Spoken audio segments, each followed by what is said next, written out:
खूप मनापासून बोलायची पहिल्यापासून मी, आणि ती गोष्ट आज सत्यात उतरली आहे. खूप भारी वाटतं. काल परवाच एक कायदा आला ना नवीन, की आपण घरकाम करणारे नाही आणत, तर आपण घराची लक्ष्मी आणतो. अर्थातच दोघांनी मिळून घरातलं काम केलं पाहिजे वगैरे वगैरे, जे काही आत्ता आलं आहे पण ते कन्फर्म झालं आहे. पण ते न मान्य करणारे हजारो लोक आहेत.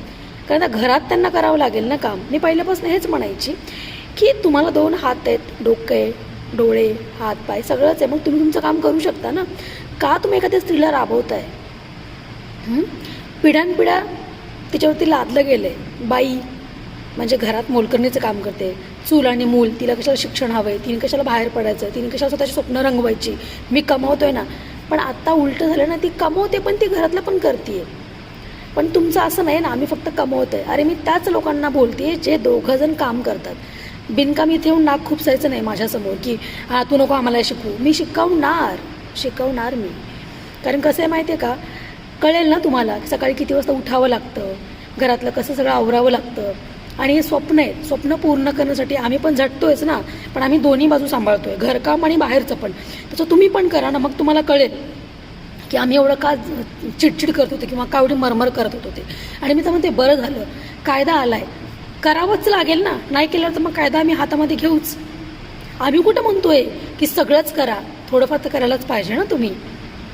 स्वतःची ताटं उचलणं, कपड्याच्या घड्या घालणं, अंथरुणं काढणं, वेळेला झाडू मारणं, आणि भांडे धुतलेले फक्त लावणं व्यवस्थित, किंवा सगळा टिफिन बनवला, टिफिन भरणं, ह्या गोष्टी तुम्ही करू शकता ना.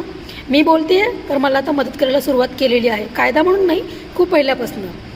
कारण धावपळ व्हायची माझी, आणि माझं पण छोटं बाळ आहे, आता ते पण स्कूलला येतं आहे. सो आम्ही तेव्हाच निर्णय घेतला होता. पण काही असे आहेत ना पुरुषार्थ मानणारी लोकं, म्हणजे जेवण आम्ही बनवायचं संध्याकाळी. पहिली प्रथा सांगते मी, जेवण बनवायचं, मग ते बायकांनीच एक सगळं बाहेर आणायचं, ताटं वाटे काही चमचे तांब्या बिब्या सगळं आपणच आणायचं, आपणच जेवायला वाढायचं. आणि जेवण करताना आपण त्यांच्याकडे 10 वेळा लक्ष द्यायचं की काय पाहिजे काय नाही, का हातं नाही आहेत, तोंड नाही आहे, घ्या ना हाताने, खा ना. तिने तुम्हाला तर वाढायचं की तिने पण जेवायचं.